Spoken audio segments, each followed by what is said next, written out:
Hello everyone, welcome my another blog. নতুন একটা ভিডিওতে আপনাদের স্বাগতম।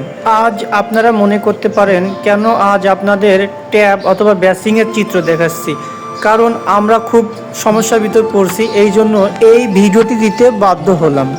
আজ আমাদের ক্যাম্পে পানি নাই, গোসল, খাওয়া, বাথরুম সব কিছু অফ।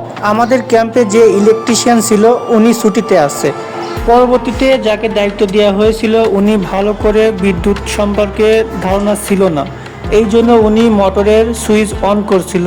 অন করার ফলে মোটরটি দীর্ঘক্ষণ চলার পর পানি না উঠায় মোটরটি জ্বলে গিয়েছে। এই জন্য আমাদের ক্যাম্প ছাড়া 2 কিলোমিটার দূরে যে আমাদের পানি আনতে হয়েছে। যারা শহর অঞ্চলে বাসা বাড়িতে থাকে তারা জানে পানি, বিদ্যুৎ এবং গ্যাস কতটা গুরুত্বপূর্ণ। এমন সময় আমাদের পানির মোটরটি নষ্ট হয়েছে, তখন বাজে রাত 8টা। এই সময় আমরা 2-1জন ইলেকট্রিশিয়ানকে ডাকছিলাম, কিন্তু তারা দেখে বলছে আগামীকাল সকালে ছাড়া তাদের পক্ষে সম্ভব না। তাদের সামর্থ্য অনুযায়ী অনেক চেষ্টা করছে, কিন্তু কোনোভাবেই পানি উঠাতে পারে না। আমরা যারা গ্রাম অঞ্চলে থাকি আমরা প্রচুর পরিমাণে পানি নষ্ট করি। অনেক সময় বেসিং ছেড়ে রাখি, গোসলের সময় বালতি ভরে পানি পড়ে যায়।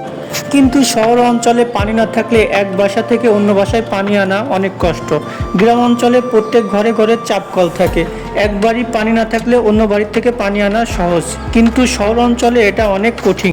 আমরা রাতে প্রয়োজনীয় কাজ সারার জন্য পানি অন্য জায়গা থেকে এনেছিলাম।